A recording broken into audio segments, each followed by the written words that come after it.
Kayla K here, and I wanted to share a quick video on the topic of coaching and feedback and what does it look like to create a culture of healthy, thriving feedback.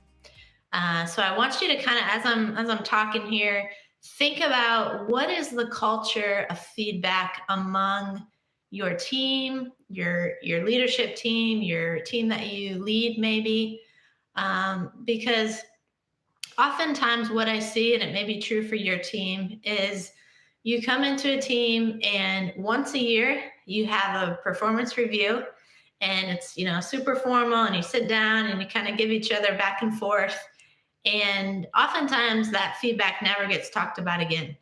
You kind of share thoughts, goals, and then a year later, maybe all those things get talked about again, or maybe they don't.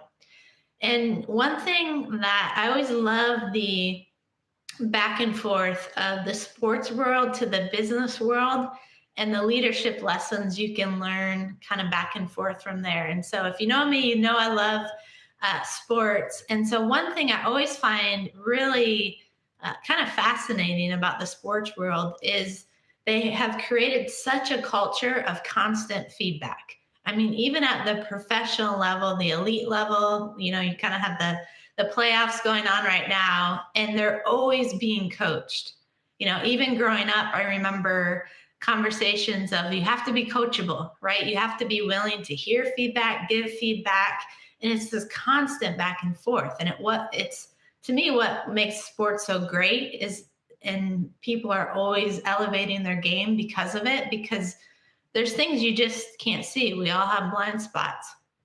And so I'm always kind of intrigued to think about what does that look like in the business world?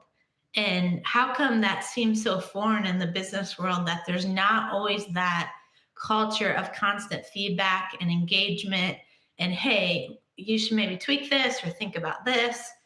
And so it's something I kind of want you to think about with your teams and among the people that you lead and work with. First is just to notice, what is that culture like? Have we created trusting relationships where we can give each other feedback? Because a lot of times I'll jump into teams and I'll start talking about feedback, and I'll have conversations with different people, and they'll be like, listen, I don't trust my boss, and I don't trust him to give me feedback. I don't want to hear it. So oftentimes you have to just start at square one at building trust with each other so that you can give each other honest, real, and sometimes kind of in time feedback. So the first thing I think, and maybe another video, I'll go into more specifics at what it could look like, but it's just to go back and kind of evaluate, maybe even talk to some of your team members on what is the level of feedback we give each other. Is it consistent? Is it enough? Is it helpful? Is it given a way that we can actually receive? So there's a lot of conversations around feedback that you kind of need to think about that go beyond just to okay, let's everybody start giving each other feedback more. And then just to, you can look at the world of sports and kind of mimic that and say, where could we take some of that, and what does that look like as we translate it to our team?